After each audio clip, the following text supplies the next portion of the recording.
The next storyteller who has some amazing experiences to share, lots of creativity, lots of trust.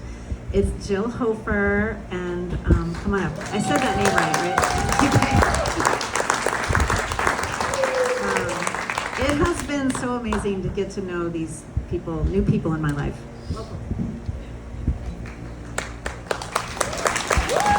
Thank you. Thanks, Laura.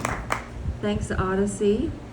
I'm Jill Hofer, and I have manifested a stream of unbelievable, exciting, synchronous things in my life, and following Nikki is not one of them.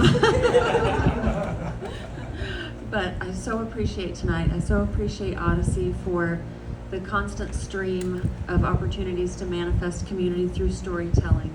It's just a real gem of Tucson. And what a gem of a topic, right? Manifesting. Super fun topic, really hot topic. It seems like maybe every day or week, one can't really go by without hearing manifest or law of attraction, intention, deliberate creation.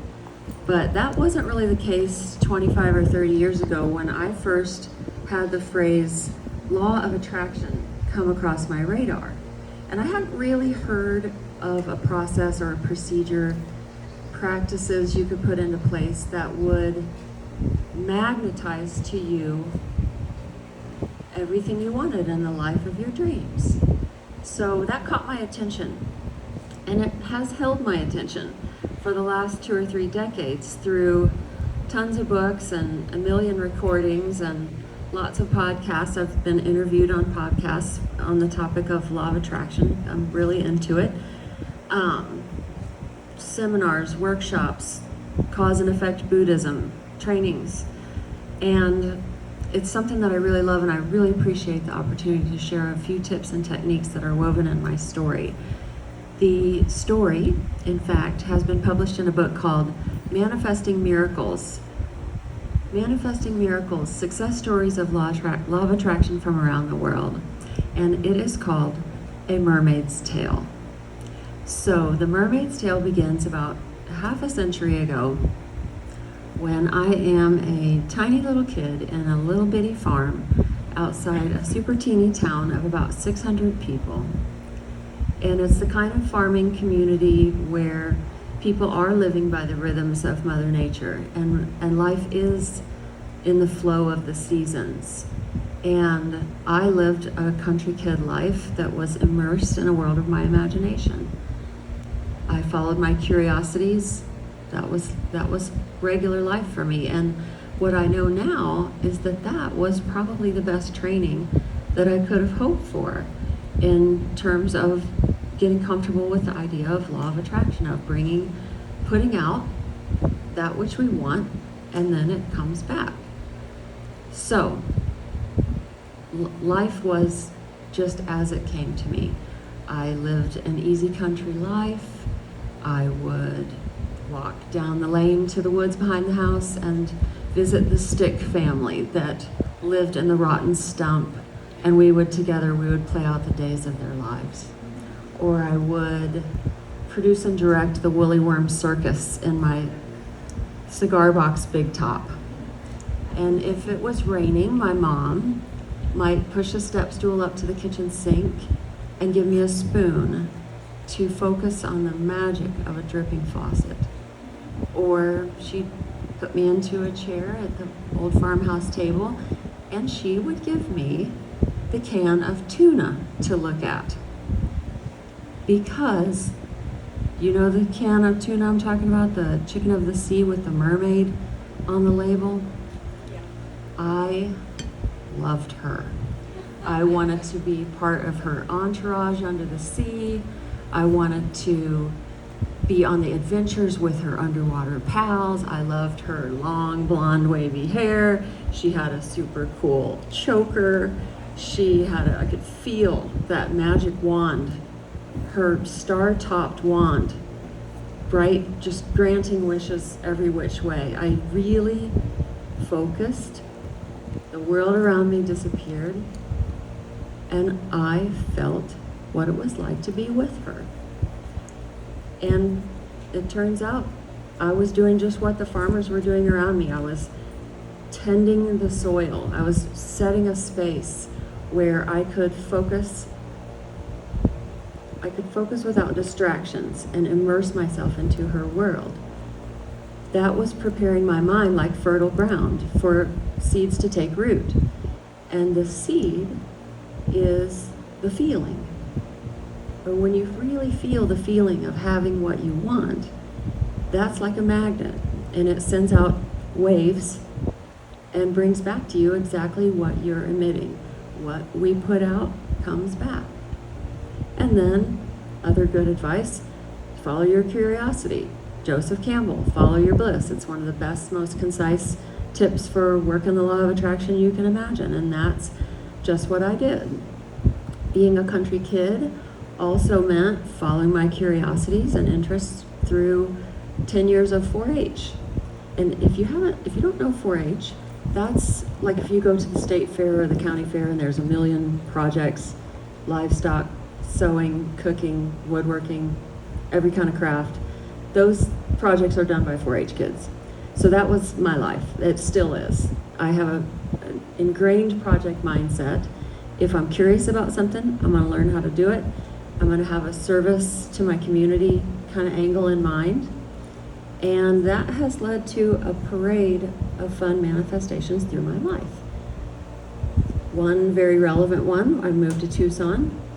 I see fire dancing. I see Nadia Hagen and Flam Shen fire dancing. And I think, there's my next project. And over the course of some time, she taught me. I performed for her. I had a troupe. And I eventually became the first fire dancing mermaid in Tucson's Mermaid Parade. So that was very on target here with the Mermaid's Tale. My greatest project is a Nice World with the Boomerang, the Boomerang raffle. It's a philanthropic jewelry company where it is a microcosm. It's a playground of law of attraction for me. If I can dream it, if I can envision it, I can design it, I can bring it to life, I can partner with a nonprofit and uplift them, have a wonderful, fun life doing all that. And so the whole company is predicated on this boomerang because what we put out comes back. Being nice comes back like a boomerang. So with all of the jewelry and the boomerang itself, I have a love for hidden messages and secret meanings, probably from living in my imagination all those years. And it brought me to manifest the idea of Braille jewelry. So that leads me to SAVI, Southern Arizona Association for the Visually Impaired. They're going to be my beneficiary, they're my proofreader, the jewelry's wonderful. I'm at an art event, living my best life, and I meet Sid. And she is a fellow artist. She is a person of low vision. She's a painter, large-scale abstract painter. So by the end of the night, we have really hit it off. By the end of the night, I have a new 4-H project. I'm like, hey, how about I put Braille on your canvases? Let's try one. You know, it could be a real hands-on, tactile way for people of low vision to experience your art. They can, can convey the meaning, and they can feel the feeling that you're conveying in your art. So great, great. And those were a great hit. But the best part of all was time with Sid. And I would go across town, I would be beating her canvases, and she was probably 70 something. I was probably late 20s or 30s. And sure enough, one night Sid says, honey, what did you want to be when you grew up? And a question I heard countless times, to which I had never, ever told the truth. My go-to is marine biologist. Sounds really smart and very ecological. But I got an impulse and I followed it. And I said, well, Sid, if you really want to know the truth, I desperately, more than anything, wanted to be the mermaid on the tuna can. Yeah. And at which point Sid's face kind of falls. So I'm thinking, great, honesty.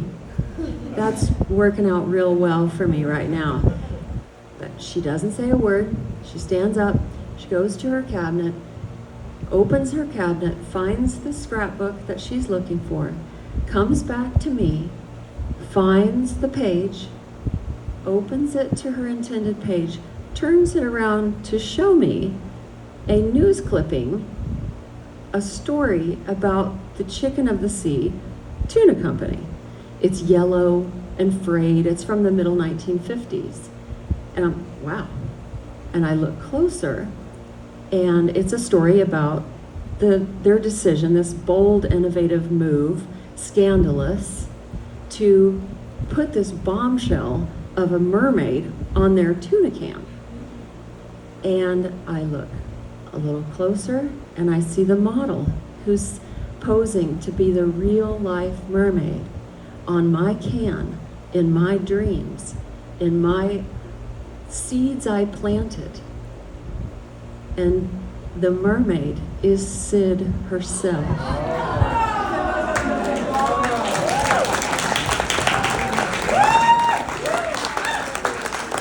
So she manifested that moment. I manifested that moment. We're all here manifesting this moment together. And thank you so much for listening to A Mermaid's Tale.